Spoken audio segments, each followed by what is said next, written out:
Нағыз әже қайда? Үй астан кессең болып Аян мен Райхан тентектікке баса бастағанда оларды тыныштандыратын жалғыз амал ертек айту еді. Қарапайым сөзге тоқтамайтын қыздар ертегі дегенде тып-тыныш болатын. Ауылдағы әжемнен естіген қазақ ертегілерін айтқанда екеуі қуана тыңдайтын. Райхан: «Әже деген кім?» деп сұрады. Бұл ойына келгенді төтесінен қойып қалып қарап отыратын Райханның сұрағы. Үстіртте оққан кісіге сорақылау көрінгенімен кішкентайдың бұлайша сауал беруінің өз мәнісі бар. Өйткені бұл екі бала әже мен қарт адамның мейірімін көрмей өсіп келе жатқан.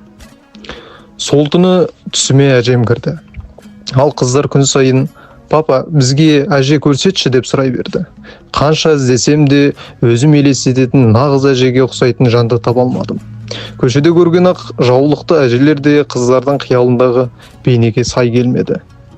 Бір күні жұбайым: «Жолдастың ажарасы оқуға түсіпті, сенбіге шақырып отыр» деді.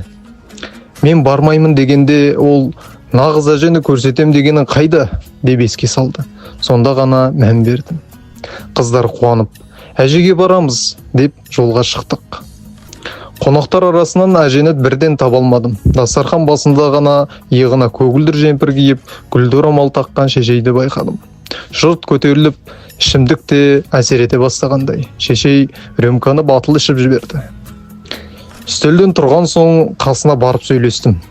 Жақын тартып әңгімелескенім мен немерелерін балабақшаға бергенін, біреудің баласы ғой дегенін айтқаны көңіліме жақпады. Қыздарым да оны шын әже деп көре алмады. Райхан: «Сіз шын әжесіз бе?» деп сұрады. «Ая, ертек айтыңызшы» деді. Ал үй иесі әйел: «Әже деген ертек айта беретін кемпір емес» деп салқын сөйледі. Сол сәтте көңілім түсіп кетті. Қайтар жолда трамвайды ұзақ күттік. Трамвайдан түскен соң Ая жай ғана: «Папа, ол әже емес шығар» деді. Сосын үмітпен: «Сен бізге бәрібір нағыз әжені көрсетесің ғой» деді. Мен уәде еттім, бірақ оны қалай орындайтынымды білмедім.